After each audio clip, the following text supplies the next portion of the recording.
नमस्कार। अब आते हैं एफिड्रा में एम्ब्रियो का डेवलपमेंट। लास्ट अब एम्ब्रियो का डेवलपमेंट, गैमेटोफाइट के डेवलपमेंट हो गए, उसके बाद अब एम्ब्रियो का डेवलपमेंट किस तरह से होता है। तो सबसे पहले एम्ब्रियो डेवलपमेंट के लिए हमको देखना होता है कि फर्टिलाइजेशन किस प्रकार से होता है।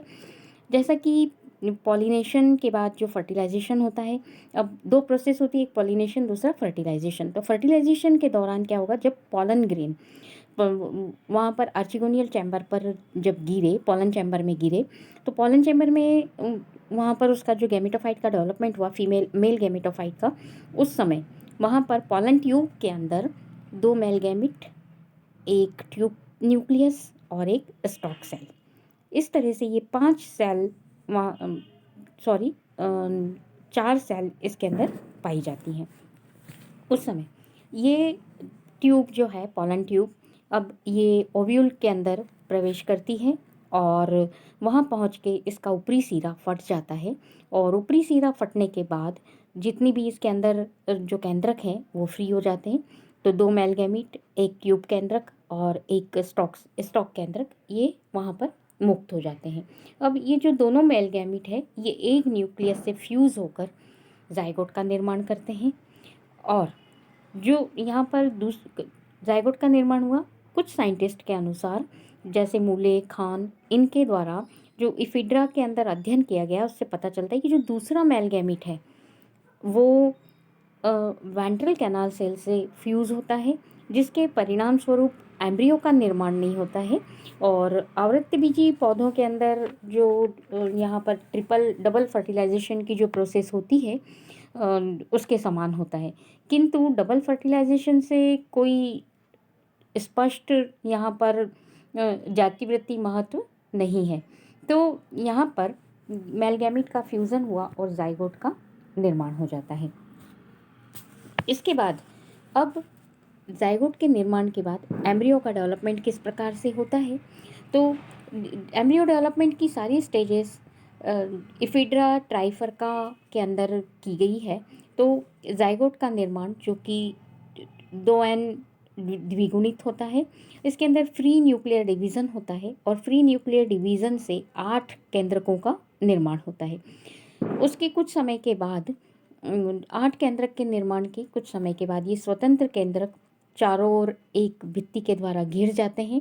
और इस अवस्था में जो 8 केंद्रक हैं, उनके चारों उन केंद्रक के आसपास वॉल मौजूद होती है। और ये जो स्थिति है, इसको हम कहते हैं प्रो एम्ब्रियो। अब एफिड्रा के अंदर 8 प्रो एम्ब्रियो बन गए हैं। अब ये जो एक सामान्य कोश में स्थित होते हैं और ये प्रो एम्ब्रियो का प्रत्येक प्रो एम्ब्रियो जो है वो एक एम्ब्रियो का निर्माण करने की क्षमता रखता है। तो ऐसी स्थिति को हम कहते हैं poly embryony. Embryo sac poly embryony कहा जाता है, क्योंकि एम्ब्रियोसैक के अंदर ही ये सारे निर्माण हो रहा है। मतलब जो स्फीयर बना, जो जाइगोट बना, उसी के अंदर ये इस तरह से निर्माण हो रहा है। अब इफिड्रा की, इसको हम कहेंगे एम्ब्रियोसैक पॉली एम्ब्रियोनी। अब इफिड्रा की अलग अलग जातियों के अंदर प्रो एम्ब्रियो की अलग अलग संख्या, मतलब अलग अलग संख्या में प्रो एम्ब्रियो का निर्माण होता है। जैसे कि इफिड्रा फोलिएटा के अंदर 8 में से 6 प्रो एम्ब्रियो जो है वो पोटेंशियल होते हैं, मतलब कि नए प्लांट का नए प्लांट बनाने की क्षमता रखते हैं। किसी में 3, इस तरह से अलग अलग जातियों में अलग अलग प्रो एम्ब्रियो की संख्या, प्रो एम्ब्रियो की अलग अलग होगी, जो कि आगे नए प्लांट का डेवलपमेंट करेंगे। अब यहाँ पर जो प्रो एम्ब्रियो में एक आउटग्रोथ का निर्माण होगा। उसके बाद इसके अंदर जो केंद्रकों का विभाजन है वो समसूत्री विभाजन होगा, उससे 2 केंद्रक बनेंगे। एक जो ट्यूबुलर अतिवृद्धि में आ जाते हैं, ये अतिवृद्धि तेजी से बढ़ती है और इसकी जो अंडदा है, जो ओव्यूल है, उसको भेदती हुई बाहर की ओर फीमेल गैमेटोफाइट के ऊतकों में प्रवेश करती है। और यहाँ पर दोनों केंद्रक एक वॉल के द्वारा पृथक हो जाते हैं। अब इसके अंदर यहाँ पर आप ये डायग्राम में देख सकते हैं प्रोएम्ब्रियो का जो निर्माण हुआ है वो किस तरह से हुआ है और आगे प्लूमुल और ये कैसे बनते हैं। तो ये एक जाइगोट है, जाइगोट में ये फ्री न्यूक्लियर डिवीज़न हुआ, 8 केंद्रक बन गए और ये 8 जो कि फिड्रा ट्राइफर्का के अंदर स्टडी की गई है उसका है ये डायग्राम सारा। ये 8 केंद्रक, इनके चारों ओर एक वॉल का निर्माण हो गया, ये प्रोएम्ब्रियो। अब ये प्रोएम्ब्रियो के अंदर ये दो केंद्रकों का निर्माण हुआ, ये एक और ये दो। तो एक जो ये ट्यूबुलर स्ट्रक्चर बना और इसके अंदर ये दो दो उसका निर्माण हुआ। अब इसके बाद जो अ, एक केंद्रक जो है वो माइक्रोपाइलर सिरे की तरफ आ जाता है और दूसरा जो है वो चैलेजल सिरे की तरफ आ जाता है। तो जो चैलेजल सिरे की तरफ आता है वो एम्ब्रियोनल सेल कहलाता है, ये नीचे वाला जो है एम्ब्रियोनल सेल कहलाता है। अब इसके अंदर आगे विभाजन होते हैं कि जो सस्पेंसर कोशिका में भी विभाजन होते हैं, यहाँ पर आगे सस्पेंसर सेल बनेगी और सस्पेंसर सेल में भी विभाजन होगा, जिसके परिणाम स्वरूप ये सस्पेंसर सेल, ये जो ऊपर वाला केंद्र के इसमें विभाजन हुआ सस्पेंसर सेल बनी, ये इलोंगेटेड होकर सस्पेंसर सेल बनाता है। अब ये सस्पेंसर सेल बनने के बाद यहाँ पर सस्पेंसर सेल में भी विभाजन होंगे, जिसके परिणाम स्वरूप प्लूमुल और रेडिकल और दो कॉटिलिडन्स, ये प्लूमुल, ये रेडिकल, प्लूमुल और ये दो कॉटिलिडन्स का निर्माण होता है। सस्पेंसर कुछ अवधि के पश्चात, कुछ समय तक, ये यहाँ पर आप देख रहे हैं सस्पेंसर कुछ समय तक तो रहता है, उसके बाद ये लुप्त हो जाते हैं और एम्ब्रियो के परिपक्व होने पर सीड का निर्माण होता है। और सीड की संरचना इस प्रकार से होती है। ये बीज की यदि हम संरचना देखें तो ये इस तरह से हमको सीड दिखाई देगा। तो हल्के पीले रंग के होते हैं, दो फ्लैशी सहपत्री आवरण के द्वारा ये ढका हुआ होता है। ये बाहर की तरफ आप देख रहे हैं, ये फ्लैशी सहपत्री आवरण से ये ढका हुआ है। उसके बाद इसके अंदर का जो फ्लैशी आवरण है वो सीड कोट पाया जाता, अंदर की तरफ द्विस्तरीय सीड कोट पाया जाता है और बाहरी परत का निर्माण मोटी भित्ति वाली कोशिकाओं से होता है। आंतरिक परत, ये वाली जो ब्लैक दिखाई दे रही है आंतरिक परत, ये फीमेल गैमेटोफ इंटेग्यूमेंट के अंदर जो फीमेल गैमेटोफाइट उपस्थित होता है उसकी कोशिकाओं की प्रचुर मात्रा में खाद्य पदार्थ संचित होते हैं और दो बीज पत्रों से युक्त एम्ब्रियो इसके अंदर, ये यहाँ पर अंदर की तरफ ये देखेंगे तो ये दो बीज पत्रों से युक्त एक एम्ब्रियो दिखाई देता है। न्यूसेलस एक टोपीनुमा कैपनुमा संरचना में, ये ऊपर की तरफ एक कैपनुमा संरचना में न्यूसेलस दिखाई देता है और माइक्रोपाइलर ट्यूब सूख जाने से नीचे गिर जाती है। परिपक्व बीज में जो एम्ब्रियो पाया जाता है वो बीज में एंडोस्पर्म का विकास मुख्यतः फीमेल गैमेटोफाइट के आधारीय सिरे के द्वारा होता है।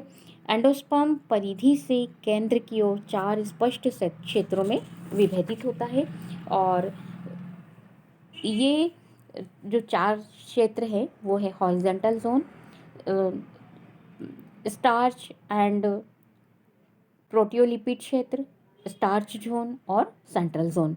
तो जो हॉस्टेरियल जोन है वो एक स्तरीय होता है जो विशिष्ट रूप से विभेदित इस टेंजेंशियल कोशिकाओं के द्वारा निर्मित होता है, चपटी टेंजेंशियल कोशिकाओं के द्वारा निर्मित होता है।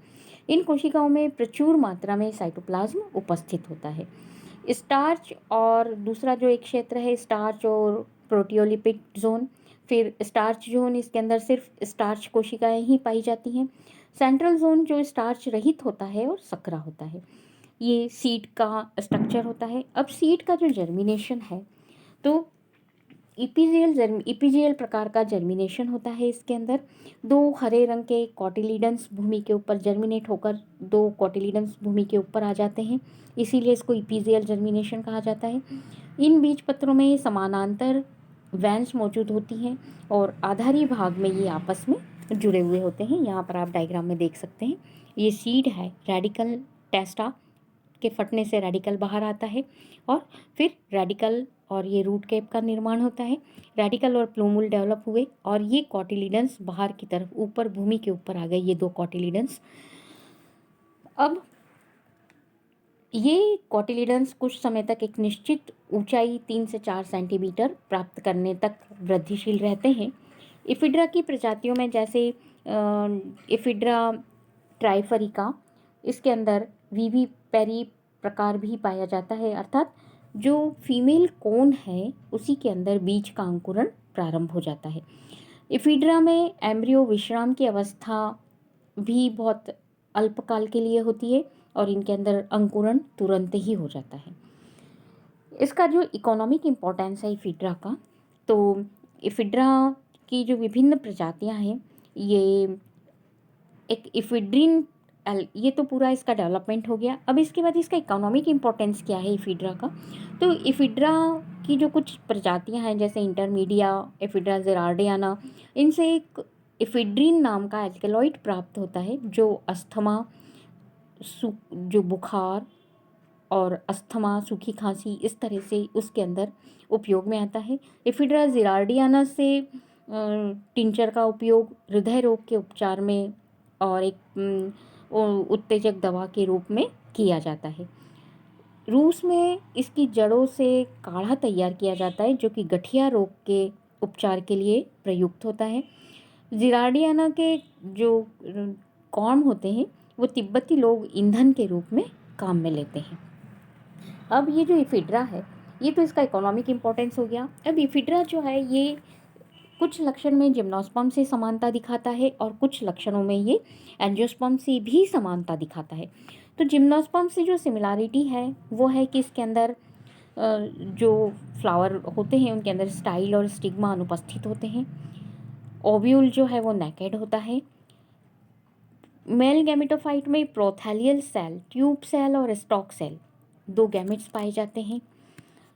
फिर जो प्रोथैलियल सेल और ये जो दो गैमेट्स पाए जाते हैं, फिर पॉलन सीधे ही न्यूसेलस पर पहुंच जाते हैं। वायु के द्वारा माइक्रोस्पोर का जो परागण होता है एनिमोफिली टाइप का, फिर आर्चिगोनिया उपस्थित होती हैं जो कि जिम्नोस्पर्म में पाई जाती हैं। एंडोस्पर्म हैप्लॉइड होता है जो कि जिम्नोस्पर्म में होता है। पॉलीएम्ब्रियोनी पाई जाती है और ओवरी का निर्माण नहीं होता है, अतः फल भी यहाँ पर नहीं बनते हैं। फिर एंजियोस्पर्म से जो समानता है कि इसके अंदर जो प्ररोह शीर्ष की जो विभाज्योत्तिक कोशिका है वो ट्यूनिका और कार्पस में विभेदित होती हैं। दूसरा, इसके अंदर वैसल्स उपस्थित होती हैं जो कि एंजियोस्पर्म में पाई जाती है, जिम्नोस्पर्म में वैसल्स अनुपस्थित होती हैं। तो वैसल्स इसके अंदर पाई जाती है। मेल और फीमेल स्ट्रोबेलस का जो व्यवस्था क्रम है वो स्पाइक पुष्पक्रम के समान, जो कि आवृत्ति बीजी में होता है, स्पाइक पुष्पक्रम के समान होता है। फिर पुष्पों के अंदर ब्रैक्ट्स का पाया जाना, ये भी एंजियोस्पर्म के समान होता है। फिर गुरु बीजाणु जो कि टी शेप की आकृति में व्यवस्थित होते हैं। दो इंटेग्यूमेंट्स का पाया जाना और एम्ब्रियो के अंदर केवल दो कोटिलिडन्स उपस्थित होते हैं। तो इस तरह से ये काफ़ी सारे लक्षणों में एंजियोस्पर्म से समानता दर्शाते हैं। तो इफिड्रा कंप्लीट होता है इस तरह से और आपकी 5th यूनिट मतलब जो सिलेबस है वो कंप्लीट होता है। धन्यवाद।